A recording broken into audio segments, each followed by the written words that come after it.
Eh bien, chers frères, nous arrivons au dernier dimanche de l'année liturgique. Donc, c'est le dimanche de la fin du monde. Fin de l'année, fin du monde. Logique.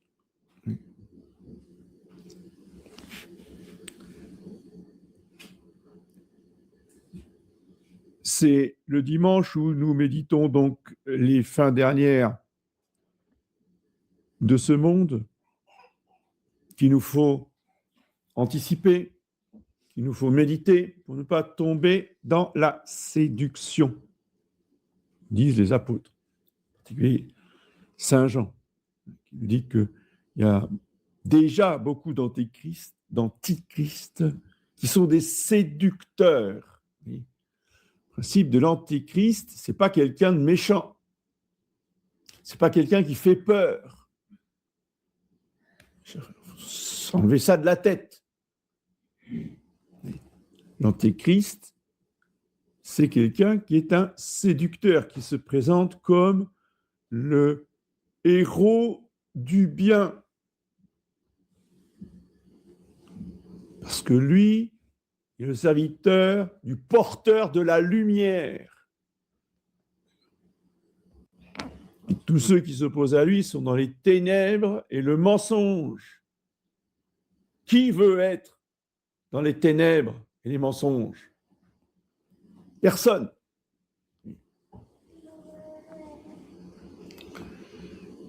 Veillez et priez, nous dit notre Seigneur, justement, afin de ne pas entrer dans la tentation. C'est ça la tentation. C'est de croire que finalement, on est peut-être dans l'erreur. On nous a peut-être menti.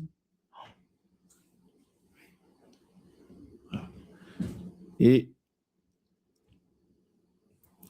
la doctrine de l'Antéchrist est un acide qui ronge par le doute et qui finit par faire perdre la foi, si on ne s'en protège pas. D'où le conseil de saint Paul dans son épître.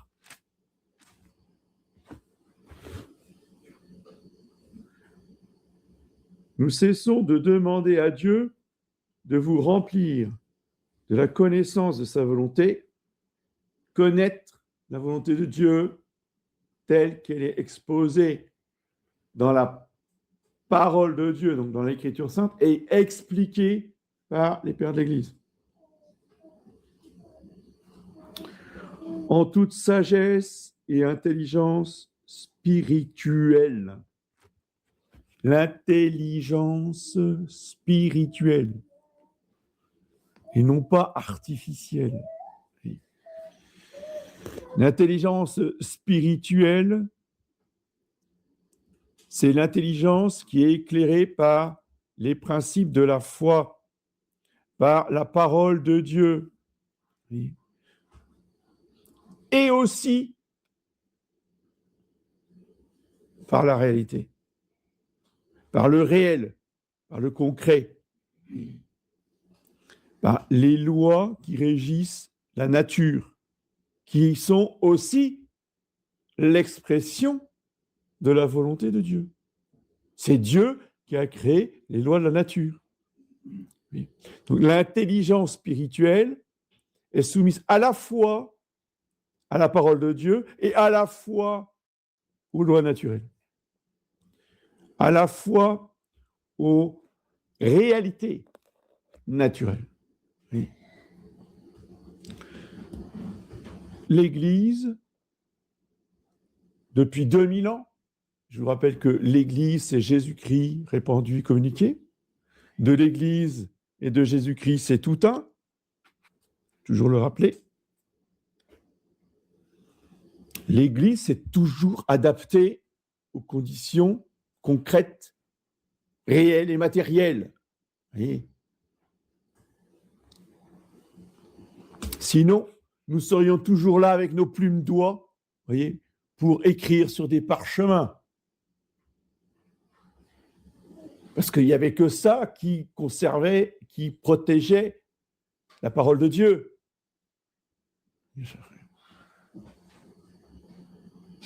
Alors, s'il faut protéger la parole de Dieu, il faut revenir à la plume d'oie.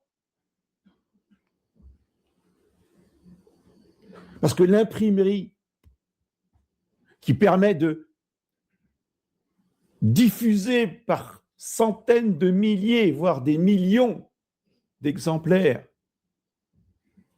la parole de Dieu, c'est livrer cette parole à tous les hérétiques qui vont la déformer, qui vont peut-être même trafiquer ce texte, et ils ne se sont pas privés. Nombre de Bibles trafiquées pullulent. Donc vous voyez bien que l'imprimerie est un instrument de destruction de la parole de Dieu. Détruisons toutes les imprimeries. Revenons à la plume d'oie. Vous allez dire, je caricature. Mais quand j'entends certains, je ne caricature pas. Bien cher frère. Ça, ce n'est pas l'esprit de Jésus-Christ.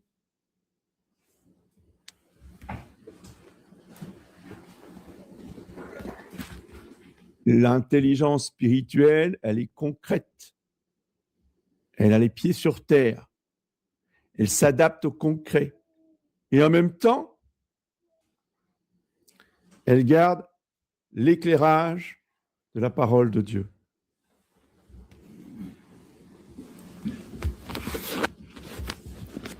L'Évangile nous prévient. Quand vous verrez l'abomination de la désolation, dont a parlé le prophète Daniel, établi dans le sanctuaire, que celui qui lit comprenne. Que veut dire l'abomination de la désolation et que veut dire établi dans le sanctuaire ou le lieu saint? À quoi fait allusion le Seigneur Jésus par ces deux termes? L'abomination de la désolation, ça veut dire la désolation maximale, comme il va le dire un peu plus loin, telle qu'il n'y en a jamais eu sur terre et qu'il n'y en aura plus jamais après. Quelque chose qu'on n'a jamais vu. C'est ça, l'abomination de la désolation. Ce qu'il y a eu avant, c'était terrible, mais ça n'arrivait pas, ça n'arrivera pas, si vous voulez, au degré de l'abomination de la désolation. Dans le lieu saint, là encore, ce n'est pas notre opinion personnelle qui compte. C'est ce qu'on dit, ce qu'ont commenté les grands docteurs de l'Église.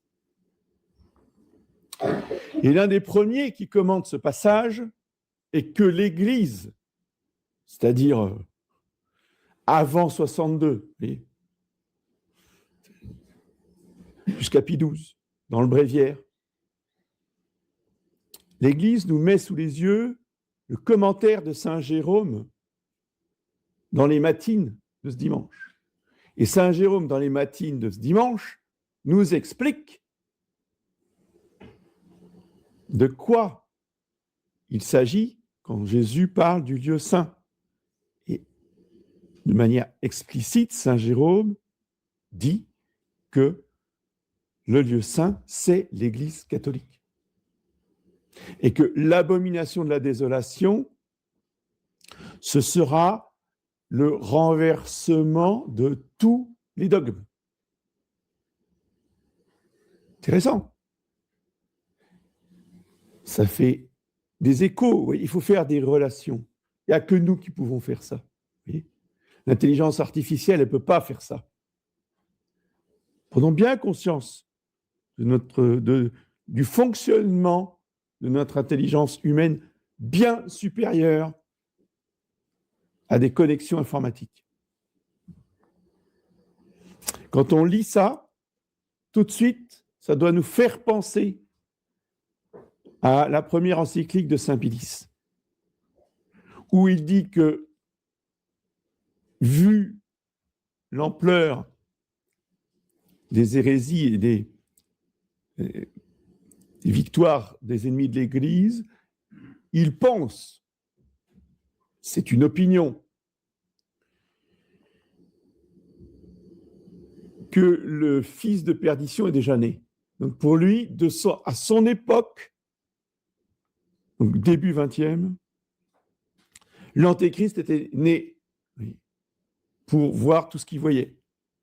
Alors, bien sûr, il s'est trompé en partie, c'est-à-dire que le dernier Antéchrist n'était pas là, mais il y avait déjà, effectivement, un Antichrist, voire plusieurs Antichrists, qui étaient celui d'une puissance qu'on n'avait jamais connue jusque-là. Saint Jean dit déjà dans son épître qu'il y a déjà de son époque, au 1er siècle, il y a déjà des antichrists. Oui. Donc forcément, du temps de Saint Pie, il y en avait, mais qui étaient bien plus puissants que ceux de Saint Jean. A fortiori, aujourd'hui. Oui. Depuis, on voit très bien que ces antichrists sont rentrés dans l'Église.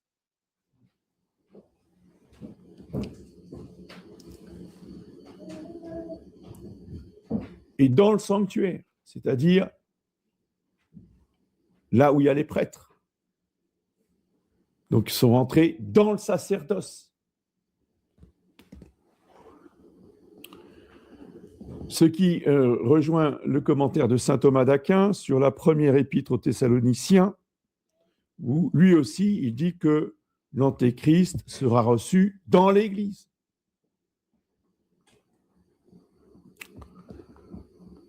Et cela rejoint aussi, évidemment, cela est en parfaite harmonie avec le secret de la Salette, qui nous dit que Rome deviendra le siège de l'Antéchrist. Il y a une cohérence dans tout cela. Mais vous en avez qui nient les cohérences, qui nient les évidences, qui ne veulent pas voir. Il n'y a pas plus aveugle que celui qui ne veut pas voir. Le secret de la Salette est en parfaite harmonie avec tout l'enseignement des pères de l'Église qui précède, et en particulier saint Thomas.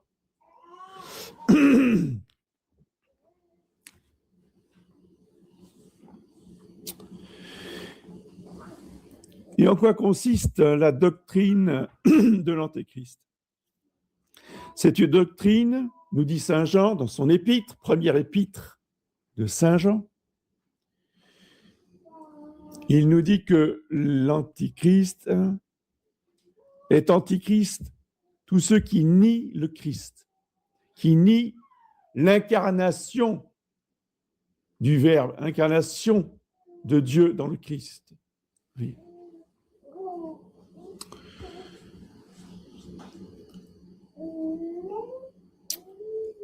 Ailleurs, je ne sais plus qui dit cela, mais je pense que c'est saint Paul, mais je n'ai pas retrouvé la citation que j'ai cherchée ce matin.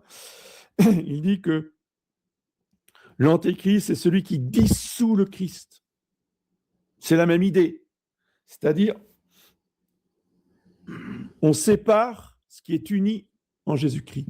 Qu'est-ce qui est uni? La nature humaine et la nature divine. En ce sens, il y a déjà eu des grands antéchrists. Nestorius est un grand antéchrist parce qu'il dit Jésus-Christ n'est pas un homme. D'accord? Jésus-Christ avait un corps d'homme, comme nous, en apparence. Il s'est fabriqué un corps, mais ce n'était pas un corps humain. C'était un corps qui avait une figure d'homme. Comme exactement Saint Raphaël. Quand Saint Raphaël apparaît à Tobie, il voit un homme. Il peut lui serrer la main. C'est un corps comme les autres. Sauf que, À la fin, le corps, il disparaît. Il dit, je suis Raphaël, l'un des 7 qui se tient devant le trône de Dieu. Donc, un ange a pu fabriquer un corps humain qui n'était pas un vrai corps humain, qui avait l'apparence du corps humain, la figure du corps humain. Donc, Nestorius dit, Jésus, c'est pareil. C'est Dieu avec un corps qui avait une figure humaine, mais ce n'était pas un corps humain, il n'avait pas d'âme. Il y avait juste la divinité. En sens contraire, un autre antichrist qui dissout Jésus-Christ, qui sépare, qui éclate le dogme de Jésus-Christ, Arius, qui dit non, Jésus-Christ, c'est juste un homme comme nous. Il a bien un corps, il a une âme comme nous, mais c'est pas Dieu. Oui, c'est le Fils de Dieu. À partir de son baptême, Dieu, le Père, dit « Tu es mon Fils ». Mais nous aussi, nous sommes des fils de Dieu. Vous voyez, lui, c'est le Fils par excellence, c'est le Fils bien-aimé. Mais il n'est pas Dieu. Vous voyez, c'est le Fils chéri de Dieu, mais ce n'est pas Dieu. Là, c'est l'hérésie d'Arius, qu'on a appelé les hérésies ariennes.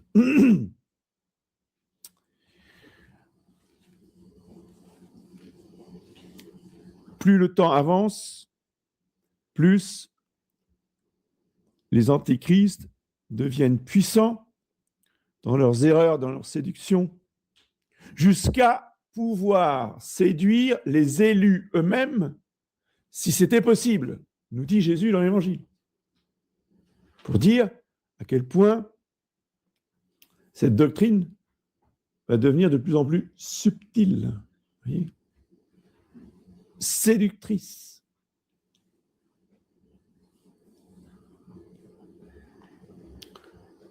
Et aujourd'hui, nous voyons ce triomphe de l'erreur antichristique dans l'Église, jusqu'à éclipser l'Église, c'est-à-dire dans l'Église, encore une fois, jusqu'en 1982, et l'éclipse, c'est-à-dire la disparition officielle de la constitution juridique de l'Église à partir de 1982, ce qui n'était jamais arrivé jusque-là. C'est pour ça qu'on peut dire objectivement que la réalité que nous vivons, c'est la réalité des commencements de la fin du monde. Ce n'est pas la fin du monde, mais c'est le commencement des douleurs, on va dire. Parce que cela, on ne l'avait jamais vu depuis la création de l'Église il y a 2000 ans.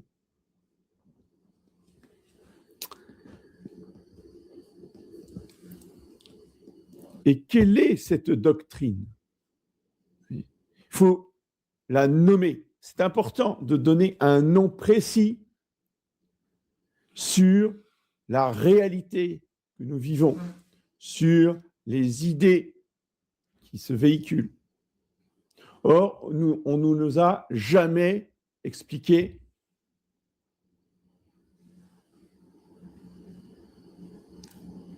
à quoi nous avions affaire. La seule chose qu'on nous a dit, c'est l'œcuménisme. Vatican II, c'est l'œcuménisme. Et ça s'est concrétisé par une réunion œcuménique. La première réunion d'Assise, justement, avec un antichrist qui l'a organisé, qui s'appelait Wojtyla. Non, mais bien cher frère, ce n'est pas de l'œcuménisme. Ça, c'est le nom que leur ont donné les menteurs, les séducteurs, pour faire passer l'hérésie. Parce que le mot œcuménique est un mot catholique. Tous les conciles de l'Église catholique sont des conciles œcuméniques. Donc, il n'y a pas de problème. Œcuménique, ça veut dire universel. Où est le problème? Il n'y a pas de problème. Oui. De quoi s'agit-il? Il s'agit du noachisme. Et ça, personne ne l'a expliqué. Personne ne nous l'a expliqué.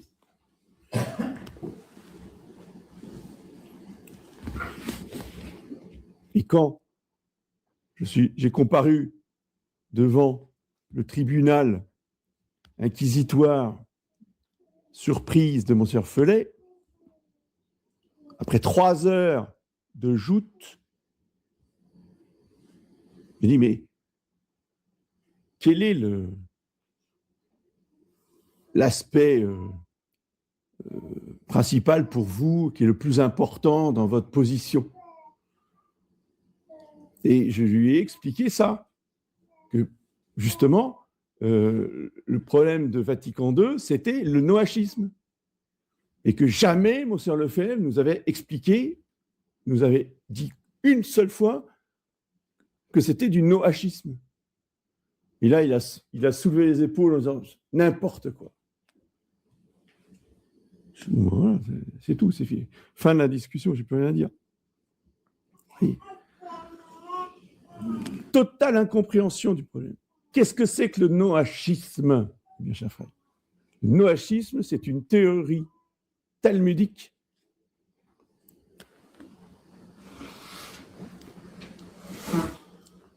qui établit que tous les hommes de toutes les religions sont appelés par Dieu à faire partie du peuple de Dieu. Du peuple de Dieu.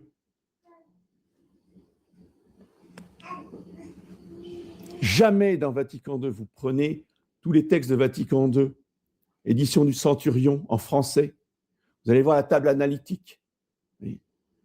Vous allez voir le mot peuple de Dieu. Il y en a des centaines de références au peuple de Dieu.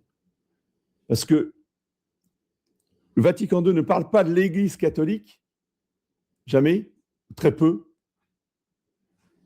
Peut-être une fois ou l'autre, comme ça, évidemment, mais en général, c'est jamais l'Église catholique, c'est toujours l'Église, éventuellement. Mais par contre, le peuple de Dieu, là, vous en avez mais des kilomètres, en titre de chapitre ou dans les textes. Parce que le peuple de Dieu, c'est l'humanité. Et ça vient du Talmud. Oui. Et pour régir, si vous voulez, ce peuple de Dieu qui n'est pas le peuple élu, hein. Le peuple élu, c'est le peuple sacerdotal. C'est un peuple à part. C'est le peuple qui a pour mission de conduire l'humanité. Les autres, les non-juifs, eh bien, il y a des... Donc, le peuple élu est régi par les lois du Talmud, par la Torah et les lois du Talmud. Les non-juifs sont régis par les 7 lois noachides. Et ces lois noachides, pour certaines, on est tout à fait d'accord parce que ce sont des lois naturelles, hein, et interdit de tuer son prochain, on est tout à fait d'accord. Interdit de voler, on est tout à fait d'accord. Mais la loi la plus importante, c'est qu'on n'a pas le droit de ne pas être monothéiste. On n'a pas le droit d'adorer Jésus-Christ comme Dieu. Vous voyez, tout est là. À partir de ça, vous devez croire en Dieu, en appelant Dieu ce que vous voulez. L'important, c'est que vous ne proclamiez pas que Dieu s'est incarné dans un homme. Ça, la marque de l'Antéchrist. Toujours, voyez, on revient à Saint Jean, celui qui nie le Christ, c'est celui-là l'Antéchrist. Voilà. Et c'est exactement ce que fait Vatican II, et c'est exactement ce que font toutes les réunions œcuméniques internationales avec toutes les religions. qui se déroule quasiment chaque année depuis 1986, depuis Assise. Et c'est contre ce noachisme qui veut nous ramener dans la synagogue que nous devons lutter et nous protéger. Eh bien, chers frères, en ayant bien conscience de cela, et on veut nous y ramener par un autre mot qui revient de plus en plus à la mode, y compris dans les médias, le judéo-christianisme. On veut nous réunir dans les religions judéo-chrétiennes. Ce qui est un oxymore. C'est-à-dire que dire judéo-chrétien, c'est provoquer un court-circuit dans le cerveau. Soit on est judéo, soit on est chrétien. Mais on ne peut pas être et judéo et chrétien. Ce n'est pas possible. Soit on est de l'eau, soit on est du feu. Mais on ne peut pas être eau et feu en même temps.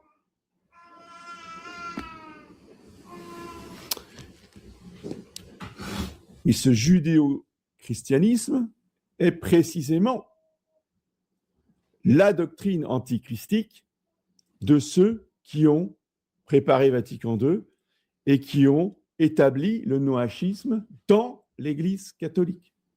Parce que tout cela s'est développé dans l'Église catholique. Après la Deuxième Guerre mondiale, première réunion des journées judéo-chrétiennes, 1946, congrès de Sélisberg. Je vous en ai déjà parlé, et c'est très important, parce que c'est cette réunion où il y a eu Jacques Maritain qui a participé, mais aussi le cardinal Journet, un cardinal qui a participé à ces journées judéo-chrétiennes pour la promotion du noachisme. Il y avait aussi Aimé Pallière du côté catholique, mais proche du judaïsme, c'est-à-dire que Aimé Pallière, c'était le disciple d'un rabbin de Livourne qui s'appelait Benamozek. C'est lui qui a remis à l'honneur, qui a refait, si vous voulez, un apostolat, une propagande pour le noachisme. Donc, tout cela a été préparé depuis 1946 dans l'Église catholique. Puisque après, eh bien, si vous voulez, après Sélisberg, eh bien, on a développé dans les diocèses, dans les structures de l'Église catholique, des réunions judéo-chrétiennes pour aboutir à la situation qu'on connaît aujourd'hui. Donc, si nous avons ces idées claires dans la tête, cette lumière, justement, de l'intelligence spirituelle, eh bien, ce sera beaucoup plus difficile pour le démon de nous séduire. Nous serons toujours sur nos gardes, ce qui ne veut pas dire qu'il ne faut pas reconnaître le bien qui existe. S'il y a du bien qui est fait, on doit dire que c'est du bien. Ce n'est pas parce qu'on dit que c'est du bien qu'on cautionne tout. Non, on ne cautionne pas tout. Mais ce qui est bien est bien. Bien, cher frère.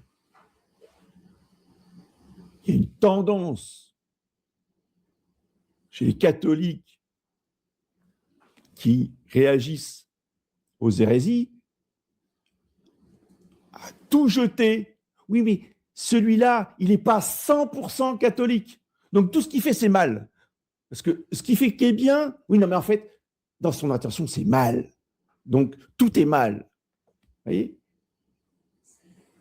Et le démon, comme ça, récupère ceux qui sont opposés à lui. C'est lui qui gagne. L'esprit catholique n'a jamais été ça. L'esprit catholique, c'est ce qui est bien. C'est tout. Oui, mais c'est un communiste qui a fait ça. Eh bien, et alors ? Même les communistes peuvent faire des choses bien. Je ne vais pas dire que c'est mal parce que c'est un communiste qui l'a fait. Soumission au réel. Le réel est bien, c'est bien. Le réel est mauvais, c'est mauvais. Oui, mais c'est quand même le cardinal, un tel. C'était le secrétaire d'État de Pie XII. Oui, ben, je suis désolé. C'est mal, même si c'est le secrétaire d'État de Pie XII. Vous voyez l'état d'esprit. Si c'est mal que ce soit le secrétaire d'État de Pie XII ou que ce soit un communiste, c'est mal. Si c'est bien, ben, si c'est un prince de l'Église, tant mieux, c'est bien. Et si c'est un communiste qui le fait et que c'est bien, eh ben, ça sera bien quand même. Si la réalité est bonne, elle est bonne, quel que soit celui qui la met en œuvre.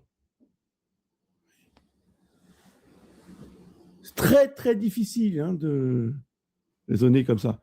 Mais c'est ainsi qu'il faut avoir l'intelligence spirituelle dont parle saint Paul dans son épître.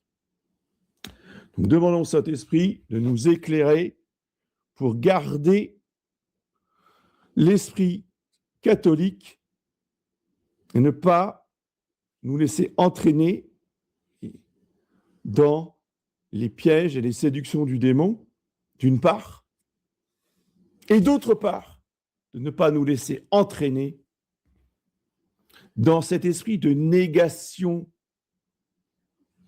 totale et absolue. Oui.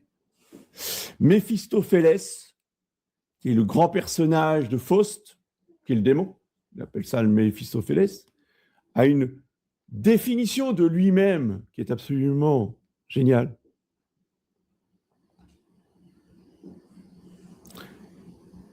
Qui est notre tentation. Le Satan veut nous entraîner dans sa mentalité. Méphistophélès dit « Je suis celui qui toujours nie ». Satan, c'est la négation. Jésus-Christ, c'est l'affirmation. Satan, c'est le mensonge. Donc, il nie, il s'oppose. Le non serviam. Je ne servirai pas. Je ne servirai pas l'autorité. Je ne servirai pas Dieu. Je ne servirai pas la réalité. Je ne servirai pas la nature. Je ne servirai rien. Je nie toujours. Jésus-Christ, c'est l'affirmation de la vérité. Il est venu sur terre pour rendre témoignage à la vérité. Lui, il affirme le Père. Il affirme son autorité. Il affirme l'autorité naturelle des hommes. Il affirme et il confirme. Il construit, il édifie le corps, son corps mystique. Satan, lui, ne peut que détruire, nier, s'opposer au vrai, au bien et au beau. D'où la promotion du laid, la promotion du mensonge, la promotion